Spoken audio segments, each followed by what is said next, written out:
The last line of defense. Captain Alina Reyes stood motionless on the bridge of the UES Defiant, her gaze fixed on the main view screen where countless enemy ships appeared as a swarm of red dots. The state-of-the-art vessel represented humanity's greatest technological achievement. A deep space exploratory warship equipped with the experimental quantum fold drive. What was meant to be its maiden scientific voyage had transformed into humanity's last stand. Final count, Commander Torres. Alina asked, her voice steady despite the gravity of their situation. Commander Miguel Torres looked up from his tactical station, his dark eyes reflecting the red emergency lighting. Confirmed at 10,247 vessels, Captain. Various classes, but all appear to be combat-ready. Their formation suggests they're preparing for a synchronized assault. Alina nodded, absorbing the information as she paced the circular bridge. The Defiant was impressive, Earth's most advanced vessel with a crew of 320 of humanity's finest. But against more than 10,000 alien ships, they were hopelessly outmatched. What about the distress signal? Any response from Earth Command? She asked Communications Officer Liana Chen. Liana shook her head, her fingers still working over her console. Nothing, Captain. The Carvec are jamming all subspace frequencies. We're on our own. 3 days ago, the Defiant had been dispatched to investigate unusual energy signatures at the edge of the Sol system. What they discovered was the vanguard of the Carvec Collective, a hitherto unknown species with technology far beyond humanity's comprehension. Their first communication had been brief and chilling. Surrender Earth and all its resources, or face extermination. They're hailing us again, Captain, Liana announced, tension evident in her voice. On screen, Alina ordered, straightening her midnight blue uniform. The view screen shifted to reveal the Carvec Supreme Commander. The alien resembled a cross between an arachnid and a reptile, with multiple compound eyes and a chitinous exoskeleton that gleamed with an unnatural violet hue. When it spoke, its mandibles clicked rhythmically as the ship's translator converted the sounds to English. Human vessel, this is your final opportunity to surrender. Your primitive technology cannot withstand our might. The collective has determined your species is inefficient in its resource utilization. We will rectify this inefficiency. Alina stepped forward, her expression resolute. This is Captain Alina Reyes of the Earth Defense Force. We will not surrender our home or our people. Return to your space, and we can discuss peaceful alternatives. The alien's compound eyes shifted, the equivalent of contemptuous laughter. Your species' arrogance is noted. One vessel against our armada. Your destruction will be educational for the rest of your kind. The transmission cut, leaving the bridge in momentary silence. Well, that went as expected. Lieutenant Commander Zara Khan, the ship's chief engineer, remarked dryly from her station. They're not big on negotiation, are they? Alina turned to face her senior officers. Options. Science Officer Dr. Eli Chen cleared his throat. Captain, we've analyzed their ship configurations. Their vessels appear to operate on a quantum entanglement network. They function as a single entity rather than individual ships. It's likely why they're so confident with their numerical advantage. A hive mind? Alina questioned. Not exactly, Eli corrected. More like a distributed neural network. Each ship contains a fragment of their collective consciousness. The larger vessels, we count 23 of them, appear to be command nodes. Can we exploit that? Alina asked, her mind already racing through tactical possibilities. Zara Khan stepped forward, her eyes bright with sudden inspiration. The quantum fold drive. It wasn't designed as a weapon. But if we reconfigure the spatial displacement matrix, Alina understood immediately. The quantum fold drive was humanity's newest innovation, designed to create a temporary fold in space-time for faster-than-light travel. It had never been tested in combat conditions. You're suggesting we weaponize our FTL drive? Commander Torres sounded skeptical. Not exactly weaponize, Zara clarified. The QFD works by creating a controlled quantum field that bends spacetime. If we invert the polarity and amplify the field, we could theoretically create a cascading quantum disruption. In English, Commander, Elena requested, we could create a ripple in their quantum network, like throwing a stone into a still pond. If their ships are as interconnected as Dr. Chen suggests, a properly calibrated quantum pulse might disrupt their entire fleet simultaneously. Would it destroy them? Elena asked. I don't know, Zora admitted. Best case, it renders their fleet inoperable. Worst case, it does nothing. But there's a catch. We'd need to be at the epicenter of the disruption. The implication hung in the air. If the plan worked, the Defiant would be at ground zero of a massive quantum event. Survival probability. Helena asked quietly. Zara and Eli exchanged glances. Minimal, Eli finally said. The quantum backlash would likely tear the Defiant apart. Helena took a deep breath, looking around at her crew. Each face showed determination mixed with fear. They all understood what was at stake. Earth was home to 11 billion humans. The colony worlds held another 7 billion. The extinction of humanity versus the crew of the Defiant. The math was simple, even if the decision wasn't. How long to make the modifications? 3 hours, minimum, Zara replied. We'd need to reroute power from all non-essential systems, including life support on the lower decks. The Carvec will be in weapons range in 4 hours, Torres noted. Elena nodded. Then we have our timeline. Make it happen, Commander Khan. As Zara hurried off the bridge, Elena turned to her first officer. Miguel, I want battle simulations running continuously. Find any weakness in their formation. Even if this plan works, we may need conventional options. Aye, Captain. Dr. Chen, work with Commander Khan. I want to know exactly what this quantum disruption will do, and if there's any way to shield the Defiant from the worst of it. Yes, Captain. Elena turned to her communications officer. Liana, keep trying to get through to Earth. If we fail, they need to know what's coming. As her crew dispersed to their duties, Elena remained on the bridge, staring at the tactical display. 10,000 ships against one. The odds were beyond impossible. And yet, humanity had always thrived when facing the impossible. She opened the ship-wide communication channel. All hands, this is the captain speaking. By now, you're all aware of our situation. We face an enemy that outnumbers us thousands to one, with technology that may exceed our own.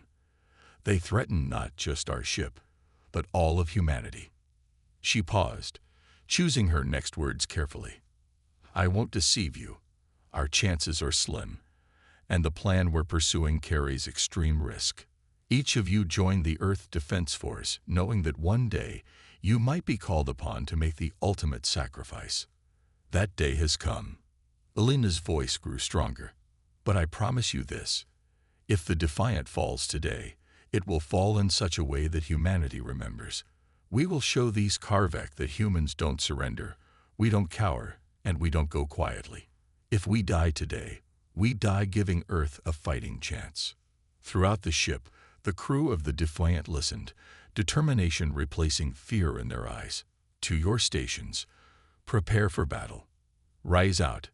In engineering, Zara Khan and her team worked feverishly to modify the quantum fold drive. The massive engine core pulsed with blue-white energy as technicians rerouted power conduits and reprogrammed control systems. We're essentially turning the ship into a giant quantum bomb, Zara explained to Dr. Chen as they worked. The main challenge is containing the initial pulse long enough to direct it at their fleet. Eli nodded, his fingers flying over a simulation console. If we can synchronize the pulse with their quantum network's frequency, we might amplify the effect exponentially. Like a resonance cascade, Zara agreed. But we'll need precise targeting. 1 degree off, and we might just give them a mild headache instead of shutting them down. Meanwhile, in the tactical center, Commander Torres and his team analyzed every scrap of data they could gather on the Carvec fleet. Their formation is too perfect, Torres muttered, studying the holographic display. No fleet moves with that kind of precision unless they're being centrally controlled. Lieutenant Sarah Okafor, the chief tactical officer, highlighted a massive vessel at the center of the Karvek formation. This has to be their command ship. Energy readings are off the charts compared to the others. Torres nodded. That's our target. If Khan's quantum disruption works, hitting that ship should maximize the effect throughout their network. As the hours passed, the Defiant hummed with activity. Crew members worked with grim determination, many recording final messages for loved ones during brief breaks. In the medical bay, Dr. Ramirez prepared for casualties, knowing all too well that her preparations might be futile if the worst happened. On the bridge, Alina reviewed the final preparations with her senior officers. The quantum fold drive has been reconfigured, Zara reported. We've created what I'm calling a quantum resonance pulse. When activated, it will generate a ripple effect through subspace that should disrupt the Karvek quantum network. Should. Elena raised an eyebrow. This is theoretical physics, Captain, Zara admitted. We're venturing into uncharted territory. What's the delivery method? Torres brought up a tactical display. We need to position the Defiant here, at the center of their formation. Specifically, within 10,000 kilometers of their command vessel. The pulse will emanate outward from our position, affecting their entire fleet simultaneously. And our shields? Elena asked. They won't help, Zara said quietly. The pulse will originate from within our ship. We've rerouted as much power as possible to structural integrity fields, but Elena nodded, understanding the unspoken conclusion. So we punch into the heart of their fleet, trigger the pulse, and hope it works before they obliterate us. That's the plan, Captain, Torres confirmed. Incoming transmission from the Karvek, Lyanna announced suddenly. The alien commander appeared on screen once more. Your time has expired, humans. Prepare for. Elena cut the transmission with a gesture. I've heard enough. Battle stations. Everyone. Let's show these aliens what one human ship can do. The bridge crew moved to their positions as red alert klaxons sounded throughout the ship. The Defiant's engines hummed to life, powerful and determined, as it accelerated toward the heart of the Karvek Armada. Elena Reyes settled into her captain's chair, her expression resolute. In the vast darkness of space, the UES Defiant, humanity's last hope, charged toward 10,000 alien vessels, carrying with it the fate of an entire species. Humanity's ingenuity. The void between stars erupted with emerald fire as the Karvek fleet launched its first salvo. Thousands of energy beams converged on the solitary human vessel that defiantly charged toward them.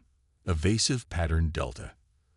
Captain Alina Reyes ordered, gripping her command chair as the ship lurched beneath her. The Defiant corkscrewed through space, its advanced propulsion systems allowing it to dodge most of the incoming fire. Shields at 87% and holding, reported Lieutenant Okafor from Tactical. Their targeting algorithms are adapting to our evasion patterns, calculating new variables now. Elena studied the tactical display, where the massive alien fleet surrounded them in a three-dimensional sphere of destruction. Time to optimal position. 3 minutes, 17 seconds, Commander Torres replied. Assuming we survive that long. Another barrage struck the Defiant, this one more accurate than the last. The ship shuddered violently, and several consoles on the bridge erupted in sparks. Shields at 73%. Okafor updated, her voice remaining professional despite the chaos. Hull breaches on decks 4 and 7. Emergency force fields engage. From engineering, Zora's voice came through the comm system. Captain, the quantum resonance chamber is stable, but these hits are putting strain on the containment field. We need those shields to hold for at least another 2 minutes. Understood, Elena replied. Torres, find us a path of least resistance. Okafor, divert auxiliary power to forward shields. The Defiant plunged deeper into the Karvek formation, its hull illuminated by the constant flashes of enemy weapons fire. On the main view screen, the alien command ship grew larger, a massive biomechanical construct that pulsed with violet energy. "They're targeting our propulsion systems," Torres warned. "They're trying to immobilize us before we can reach optimal position." "Countermeasures," Alina ordered. "Deploy chaff and activate the phantom drive signatures." The Defiant released a cloud of specialized particles that created false engine signatures, momentarily confusing the Karvek targeting systems. The ship surged forward, closing the distance to the alien command vessel. "Incoming transmission," Lyanna announced. "Ignore it," Alina said. "They've had their chance to talk." Another series of impacts rocked the ship. Warning alarms blared across the bridge as systems began to fail. "Shields at 41%, Okafor reported grimly. "Multiple hull breaches. We're losing power to sections 3 through 7. Reroute everything we can spare to keep those shields up," Alina ordered. "How much longer, Torres?" 60 seconds to optimal position." On the engineering deck, Zara and her team worked frantically to maintain the modified quantum fold drive. The massive apparatus hummed with unstable energy, containment fields fluctuating as power surged through the ship's damaged systems. "The resonance chamber is reaching critical temperature," Dr. Chen warned, his eyes fixed on the monitoring screens. "If we don't initiate the pulse soon, the whole system could collapse." "It'll hold," Zara insisted, making rapid adjustments to the control interface. "It has to." Back on the bridge, Alina watched as the massive alien command ship filled the view screen. They were close now, closer than any human had ever been to the heart of the Karvek fleet. 30 seconds to optimal position," Torres announced. "The alien fleet is concentrating fire. They know something's wrong." The Defiant shook violently as multiple direct hits bypassed the weakening shields. Deck plating buckled, and support beams crashed down around the bridge crew. Emergency lighting flickered, casting the scene in a blood-red glow. "Shields at 12%, Okafor reported, blood trickling from a cut on her forehead. "One more concentrated hit and they're gone." "Engineering, status," Alina called out. "Quantum resonance is peaking," Zora replied, her voice strained. "We're ready to initiate on your command, but our containment fields are failing." "We need to do this now, Captain." "Position," Alina demanded. 15 seconds, Torres answered. Alina made an instant decision. "Close enough. Initiate the pulse." In engineering, Zara entered the final sequence, initiating quantum resonance pulse in 3, 2, 1. For a heartbeat, nothing happened. Then, the Defiant's quantum fold drive emitted a high-pitched whine that quickly rose beyond the range of human hearing. The ship's interior was suddenly bathed in a strange, shimmering light as reality itself seemed to ripple around them. "Quantum field expanding," Dr. Chen reported, his voice filled with awe. "It's working. The pulse is propagating through subspace." On the bridge, Alina and her crew watched in amazement as the effect spread outward from the Defiant. The massive alien command ship, mere kilometers away now, began to shimmer as the quantum disruption reached it. Across its hull, systems flickered and died. The violet energy that had pulsed through its structure faltered and went dark. "The command ship is losing power," Torres reported incredulously. "Their weapons are going offline." But the effect didn't stop there. Like a stone thrown into a pond, the quantum pulse continued to spread outward, the disruption amplifying as it encountered each Karvek vessel. Ship after ship went dark, their perfectly synchronized movements becoming erratic, then ceasing altogether. "It's working better than we predicted," Zara's voice came through, filled with disbelief. "The resonance is cascading through their entire network." On the tactical display, the Karvek fleet, moments ago a deadly coordinated force, transformed into a chaotic collection of disabled vessels. Some drifted aimlessly, while others collided with each other, unable to maintain their positions.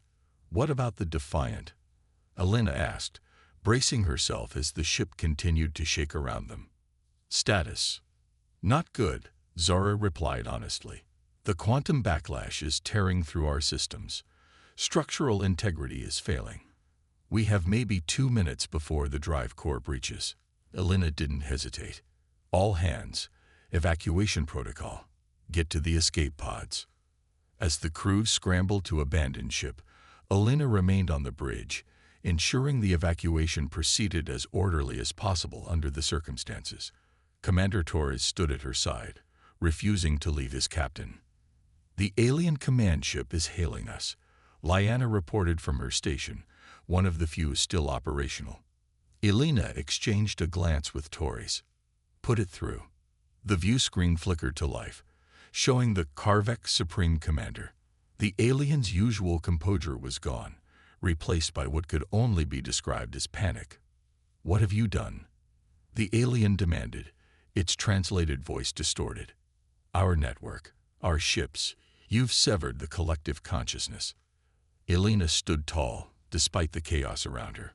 "I warned you to leave our system. This is what happens when you threaten humanity." "This is impossible," the alien insisted. "Your technology is primitive. You could not create such a weapon." "You underestimated us," Elena replied simply. "A common mistake when encountering humans. We adapt. We innovate. And when cornered, we become very, very dangerous." The alien's compound eyes shifted rapidly. "The collective will remember this. We will return with—" "No, you won't," Elena interrupted. "Because you're going to deliver a message to your collective. Earth and all human worlds are off limits. The next time we meet, we won't be using a prototype. We'll be ready with something much worse." She nodded to Lyanna, who cut the transmission. "Do you think they believed you?" Torres asked. Elena managed a tired smile. "They don't need to believe me. They just need to wonder if it's true."